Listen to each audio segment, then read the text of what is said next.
Welcome and thank you for joining us on today's episode of the CWL Compass Ontario Provincial Podcast. Our mission is to share with you our faith, which is our guiding direction, and to help women navigate with joyful purpose, spreading our love of God through ministry and service throughout Ontario. I'd like to welcome you to the CWL Compass Podcast. I am more than honored today to have Margaret Ann Jacobs with me. I have watched Margaret Ann Jacobs on the Provincial Council move up to provincial president, move on to national council, up to national president, which makes her an honorary life member, which makes me honored to know her. You were a very huge inspiration for me in the CWL as a young member, and I'm thrilled that you're here tonight to be part of our first podcast. Now, enough about the crying and happiness of the League. I want to know a little more about your CWL journey. Love to tell you. First of all, I'm delighted because from the first that I met you, I was delighted by your enthusiasm and your energy and your wonderful sense of humor because it was always so welcoming. Oh. Always the big smile and welcome. So thank you for making me feel welcome. Thank you. So a little more about your journey, because you don't just get to be an honorary life member. You worked hard at that. I think the Holy Spirit worked hard at that. I started off in the parish council, and I had done several jobs. I didn't know what the CWL was really about until, by attrition, I ended up going to a regional meeting. And I started to ask questions and challenge some of the things that were going on. And then all of a sudden they said, well, you need to do such and such. So I got invited in. And that was the first that I experienced the breadth of the League, the things that were possible. And from that point on, I was drawn in. So it's been a journey, but it's been a journey that I welcomed because it was an opportunity for me to learn every step of the way. There was something more, something new. And it was the energy of people like you that brought me back again and again and again. That is so true. I feed off of a lot of the energy of a lot of the members. And the great part about the CWL is you don't need to know everything when you first join because there's so much to learn and we will guide you along. We will set you on this straight path. Is there a particular moment in the CWL history that you're very proud to be part of? Probably everyone would think that was the initiation of the strategic planning. But that was only the beginning, and we didn't, is it going to work? It was a big challenge and a big risk. And it was an adventure, but it was also absolutely new territory. So when I became president, I had plans. I thought I had plans, and I never forgot the little meeting prior at our first executive meeting, and Anne Marie Gorman and Barb Dowding and Bishop McGrattan invited me to a little meeting in the, one of the rooms upstairs, and talked about the League and the challenges that were facing the League. And I remember Bishop McGrattan saying, but it's not about what you want, Margaret Ann, it's about what the members want, and what do the members want. So for me, it was a leap of faith and a challenge to take on strategic planning, but we worked together as a team. But see, I wouldn't consider that the greatest, like the accomplishment for me, because I didn't see it finished to the end. We agreed, the President's Three agreed that we would see this through to the end, but with the advice of the company that we had hired to guide us through strategic planning, they said, no, it should always transition. There should always be new blood, always people coming on. I think the thing that I was really the proudest of was all the work that I did for the anniversary book, because we had a special anniversary League magazine. And so I did a lot of research. I spent a lot of time at the national office finding out all the themes and the presidents and the history and the highlights. I had reams, pages and pages and pages, and then I had to start deleting and shortening it. So that was part of it. And I was really proud of that magazine when it came out. And the other thing was that the League history had not been updated for over 10 years. And so that was left to me. So we finished it up to the end of my term that year. So not many people even get that history book or buy it because are they interested in it? It's quite dry reading, but it is the history of the League, and so I feel that was an accomplishment. And it's important to have. It is. It's very important to have, and I still have it. Oh, good. Yeah, I can't pinpoint where it is in my messy house, but I know it's there. What challenges have you had as a life member? How do I want to say? I remember as past national president, Lorette Noel made a comment one time in one of her reports. She said, there are two things wrong with the League. She said, there are people that refuse to give up jobs of leadership, and there are people that refuse to take them on. So what's the biggest challenge? I think it's in trying to encourage people to take on roles of leadership and to get them to realize that it's not about the gifts that you have. It's about how you allow the Spirit to work the gifts that you have through the League, and it's not about you. So I think that's one of the challenges that I think, because people often say no and they shouldn't. And Jeannie, what's Jeannie Coleman say? Why not? Why not? Don't say no, don't say no. Why not? Say why not, and that's true. Yeah, and it's true. And one of my favorite pieces is, how does that go? God doesn't choose the qualified, he qualifies the chosen. And that's so perfect for the League. So how has the League changed since you first joined, and what has stayed the same? What's changed? I think the way we do a lot of reporting and things of that nature has changed. I tell you, I love the new communication system where you have a special day of the week where you get all of your correspondence. I really like the fact that the annual reports are slimmed down. I know you're still doing an annual report that covers everything that your parish council does, but it doesn't have to be that way for the actual formal report book that goes to national. So those are the things that I think are good. What's not changed? Oh, the fellowship, the learning, the spiritual aspect. I come from a very small country parish, and we used to have Catholic Office of Religious Education courses that were offered through the diocese. Then they eliminated them. I didn't have opportunities to learn or to advance, to journey in my faith like I saw happening in other places. When I became diocesan president, going to other parishes, I could see what was happening here and there, and I could take that back. But that was only through the League that I got to do that. So the spiritual offerings, the League offers them, but it's through the League that I found out about other opportunities. So faith development, but educational opportunities are just phenomenal. And there's so many things you can apply for, scholarships and bursaries and things of that nature that we really need to, and we need to be proud of the things that we do support in other countries, because the fact that we're supporting not just local things, but national things and international things. And I say to the girls, you may not think you're changing the world, but look what you've done when we've donated to Cody, because somebody in a developing country is learning something because you took the time to do that work for them.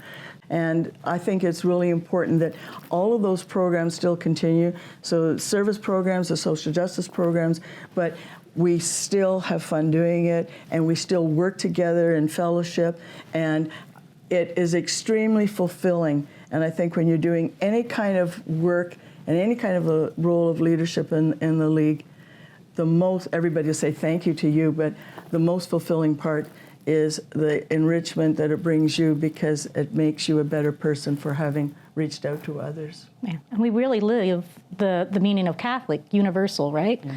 We're there. So I've learned so much through the CWL myself, and like you just said, that was beautiful. It's helped a lot. So I remember in different conventions that I've been to, a lot of fun skits. Now, I remember you as Princess Di, but what is your fun memory from a convention or a meeting you'll never forget? Fun memory. Weren't they all fun? Oh, well, every place you had to go, you had to recreate yourself. I love to have fun. I love to dance. I guess I remember one night when I went to a convention in Sault Ste. Marie, and I was tired. I'd been on the road because the last year of my national presidency, I think I went to 21 conventions. There were so many, and so you sort of, I might have been on the road for 3 or 4 conventions in a row. Drive or fly from one to another province. But anyway, so Sault Ste. Marie, I'll tell you that one because I was so tired. I thought, I'm just going to be nice. I'll smile and I'll have the first dance, and then I'll go to my room. And there was a lady there, I think she was older than 90, and she got up and she danced every dance till the end of the night, and I thought, if she can do it, I can do it.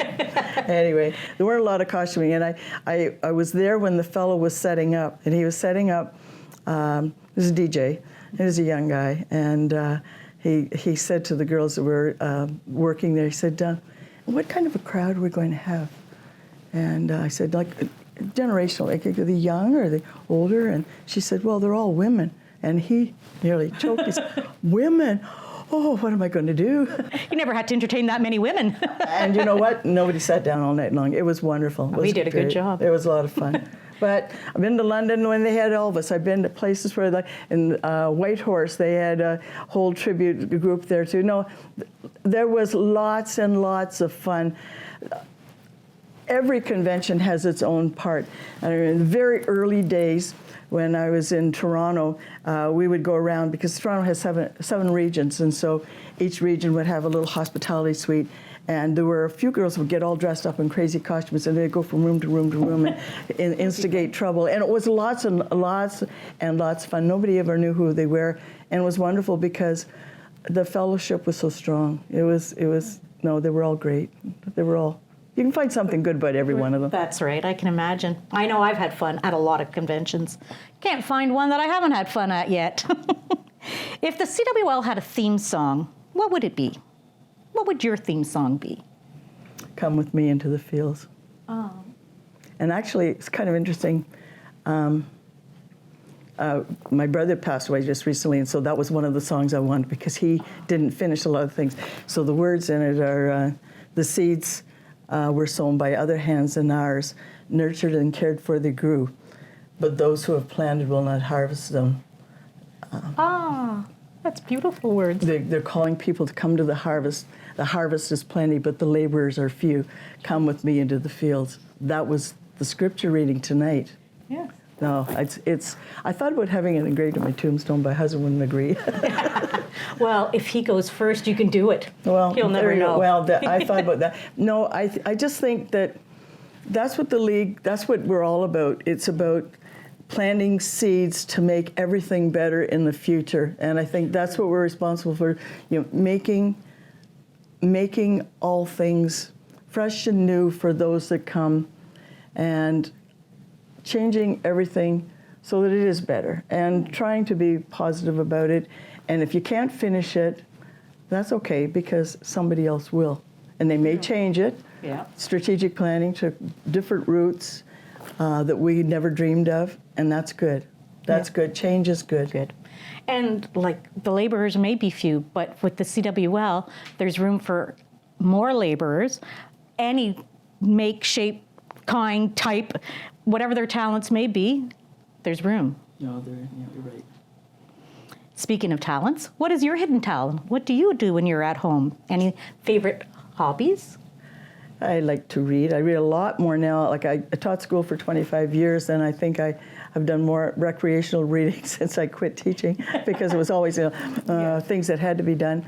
I do a lot of reading, and I do a little knitting. I used to crochet, but my eyesight isn't as great, and I'm not a patient person when it comes to things like that. I was more of a doer than a sitter, and exercise, I guess. I don't know. I like baking. Don't like cleaning up, but no. I love to bake, so that's great, because lots of things you can do for people always need something. That's true. You make more, you take it to your neighbors. Yeah, that's right. See, there we go. Action. Service in action. Let's see. How has your faith grown through the CWL? Oh, phenomenally. I was born in 48, so I was a pre-Vatican baby, but or Vatican II. But I was very much enriched by the whole concept, and I was privileged, I think, to have mentors and teachers. I went to St. Joe's High School, so I had a Catholic secondary schooling as well. And like I said, the core office, the core workshops that were offered there at Archdiocese of Toronto were amazing. I loved liturgy, and I loved the majesty of it. And since I was kind of raised in the sort of the Latin tradition, the changeover was a bit of a challenge, but it was so eye-opening. And taking spiritual courses for teaching was wonderful. They were, I thrived in the time of Joe Wise, and this music was absolutely amazing. It was so empowering, and it taught me a different side of the faith that I grew up with, because it was more rote. And I think it gave me a greater appreciation for different types of spirituality. And so when we started to do, Spirituality Day of Discovery, we didn't do it in Ontario because it was kind of frowned upon that you kind of pigeonholing people into certain types of characteristics. But I really found it beneficial in my life, because what it taught me was that, and I guess I was spiritual development chair at different levels, the parish level, at diocesan, provincial, and national level. But what it taught me was that I had to provide spiritual nourishment for all faith types. It's not good enough to do rote prayer. It's not good enough to do more charismatic prayer. It's the people that don't sing, don't like to sing. People that like to dance don't want to do rote prayer. So you have to provide a buffet of opportunities for all people to grow in their faith, so that they can feel nourished and encouraged to reach out a mission to other people. Yeah. No. That's nice. Do you have a CWL hero? I would say Moira St. Marie. Moira was Moira appointed me to the Diocesan Council. I had quite a journey. When I was parish president, they asked me if I would be regional chair, and I said no. I was really burned out at the time. I couldn't do it. I can remember the regional chair and the spiritual advisor taking me to the kitchen and talking to me, and I was crying and saying, I can't do this. And then the girl that had taken the job, by Christmas, there was a health issue in her family. And when Josephine Cavelli called me back to say, would you take the chair? I was so glad that she called me, because I got to say yes, because I had missed it so much, because now the weight was gone, the baggage was gone. It was like I'd had a holiday. And so I came back, and I was really excited about being at diocesan level. And then when it came to letting my name stand for diocesan executive, I said, no, I couldn't do that. I live in a little community. I'd never driven in Toronto. What was I thinking? And Moira said, no. So she appointed me to her executive. And so second time around. And I just threw my hat in the ring provincially, and wasn't expecting to get elected. And when I got elected as provincial to the provincial council, I had agreed to go back on. I had done elections in my parish council, and they couldn't find a president-elect, and I said, not to worry. If you're really stuck, I'll take the job, because I'll be done the other job next year. So I was now parish president, past diocesan president, and I got elected to the provincial council, and Betty Ann appointed me spiritual development chairperson, and I'm still working full-time, so it was a busy time, but yeah. I remember. But Moira St. Marie was my hero, in that she was the first, but she mentored me, and so that she groomed. Her executive meetings were excellent. They were run to the minute. She knew how to keep people Kim Scammell calls it, keep them out of the weeds, you know, so you're not getting off topic. Yeah. She knew how to do that. She kept her meetings fast on time. She had a wonderful sense of humor. She was forward thinking. She would be one of the characters, would go room to room as diocesan president. She would take us out to regional meetings. She'd say, now, you're not going to sit out there as executive member. She said, you are part of the team. You mix with the people and be with the people. So when Colleen asked us this year, would the life members sit with a table, I said, what's new? What's old was new again, because that's where we should be. We should be with all of the members, because we are members first. And it was Moira that did that. Moira was an amazing woman. She was extremely capable, really gifted. But she was like a mother to me, but she was a very dear friend too. And it's very important, because often at a convention, I remember, you know, as a new member going to my first convention, and everything's happening, and all the people that have been there many years know what's going on, and they're just going with the flow, and you're sitting there going, what's that about? What's that about? What are they doing? Like, what? And I mean, as a chair, you can't sit there going, okay, for all you new members, what's this about? So it's great that there's mentors and there's people in the league that encourage us every day. When I was education chair, so that's what you appointed me to at a diocesan level. And so the public speaking contest that we had was in Durham region. And so she had us back to her house afterwards, and she said, now I want a picture. I want a picture of the past president, the current president, and the future president of the diocesan council. And are you crazy? I'll never be diocesan president. Surprise! No, but that kind of support and affirmation every step of the way is so valid. It is. Really. It is. I appreciate it from a lot of people, but it really is important. What role does prayer and service play in your daily life?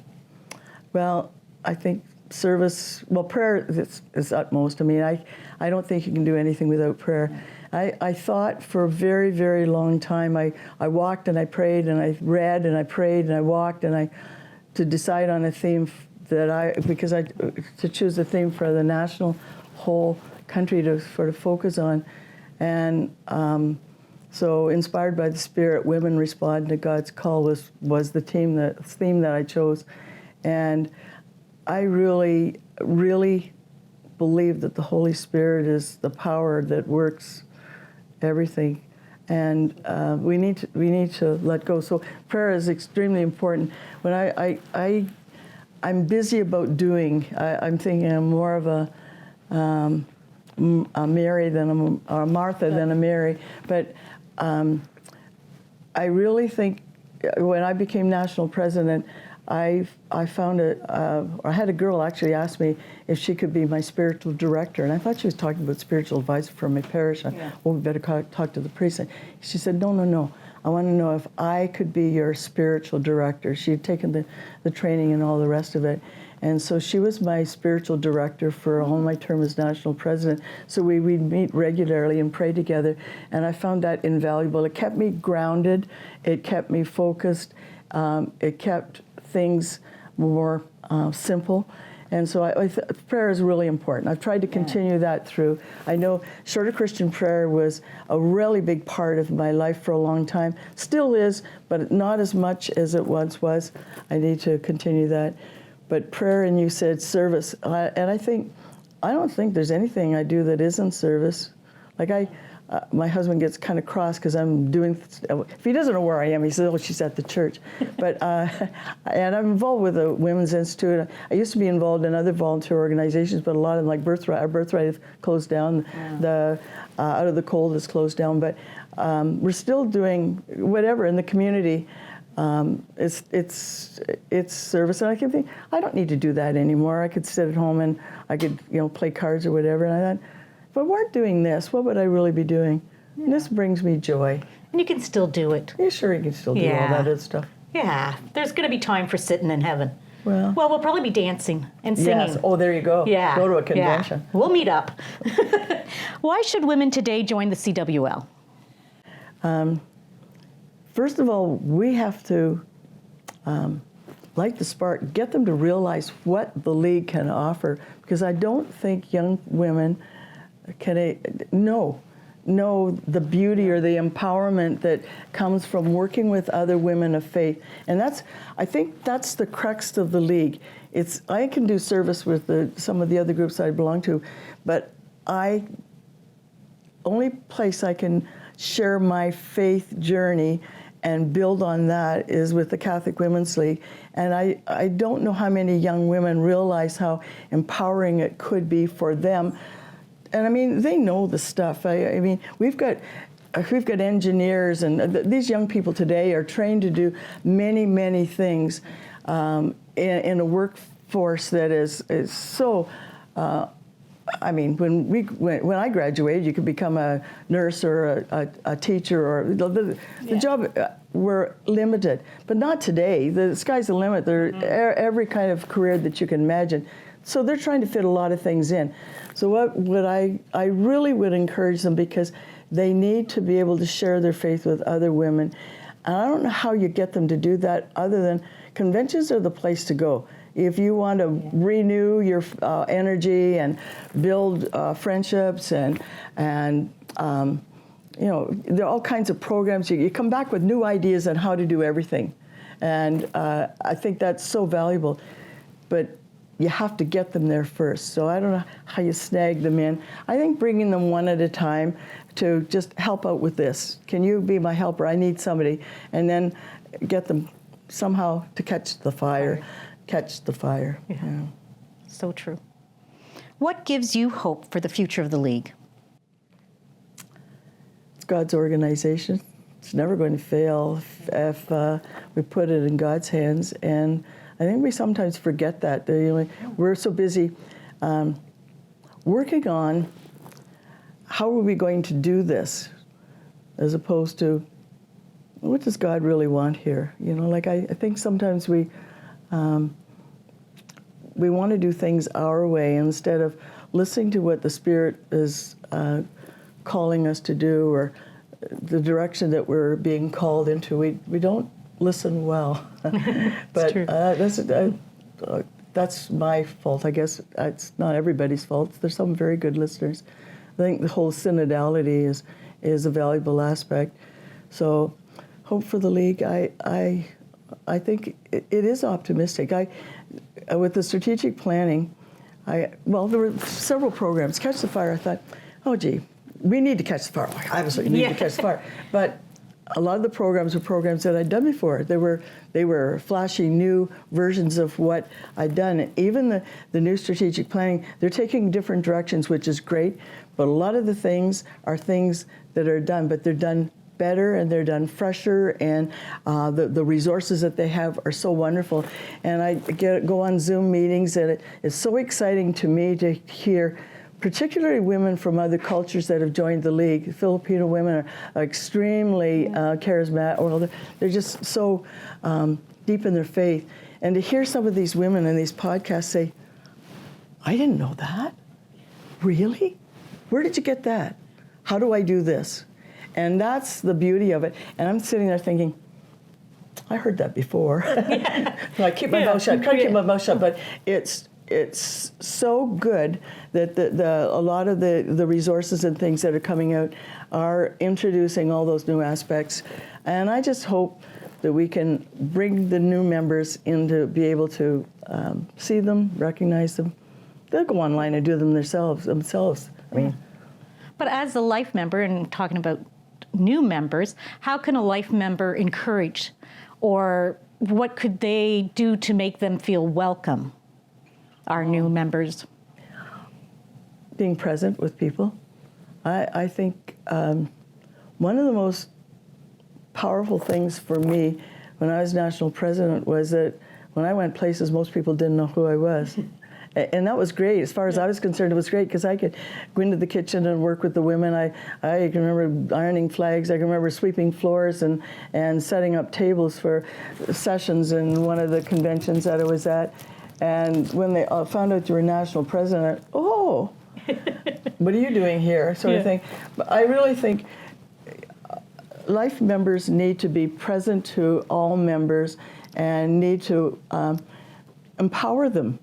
Like, people don't always recognize the gifts that they have, their own strengths and the possibilities that they bring. And I think we need to do that. We need to speak that to other people. Tell people how important it was for them that they did this for you, or that they did it for someone else, or I noticed you did such and such. I think for new parishioners, they just need to be welcome. Now, I'm at a disadvantage because I love to sit at the front of the church, so I don't often see all the people that are at the back. I should be sitting at the back.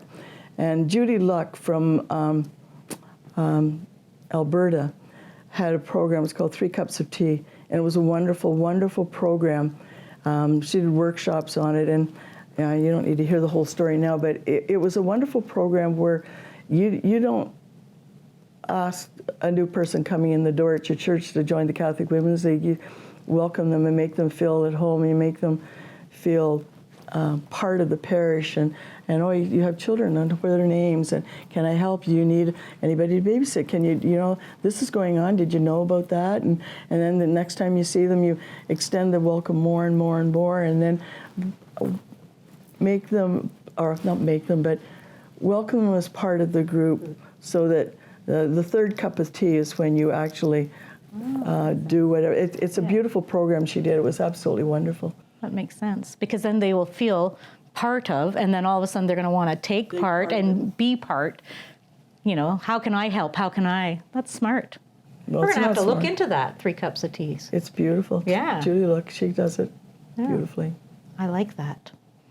Well, this has been fun, Margaret Ann. I know we were both nervous, but I think we made it through. So now I have what we call the lightning round. Oh.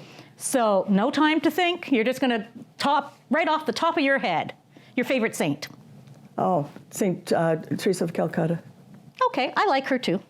Best CWL memory in 1 sentence. Oh, do you know what? When I went to the WCWO convention in Fatima, it was powerful because we got there early with our contingency, and so the spiritual advisor for WCWO, a wonderful man, Whalen, I think was his name, Father Whalen, he took us into one of the little side sanctuary altars, and we had Eucharist. There was just maybe 5 or 6 of us gathered around the table, and I remember at when he's holding up the chalice of consecration, and this is my blood, my body, my blood. And all I can remember, because I was sitting out there, and I looked at the chalice, and it reflected all the members sitting around the room. And it was the most powerful image that I can ever remember, because we are Eucharist. We take Jesus to the world. And here, I was so privileged to be there to do that. That is beautiful. Tea or coffee at meetings? Tea. Back in the convention room. In your hotel room at convention, what's your favorite beverage? Don't lie. Well, I like wine, but I will drink anything. Yeah. And I've started to find out that coolers are very refreshing, especially in this heat. Yeah, true. It will go well tonight. If there was one word that describes the CWL, what would that one word be for you? Inspiration. Beautiful. Margaret Ann, I'd like to thank you very much for helping us with our CWL podcast called the CWL Compass. It was a joy. It's always inspiring to talk to you. You are one of the members that made me want to stay with the CWL. Thank you. Well, it's been a privilege to be here, because I know how important people like you are to the League, and how much joy you bring to other people, and how you will spread that joy throughout Ontario. Thank you. Thank you. Right back at you. Thank you. Thank you for joining us on the CWL Compass podcast today. Please make sure to subscribe to YouTube or wherever you may get your podcasts. We hope you'll join us for our next episode.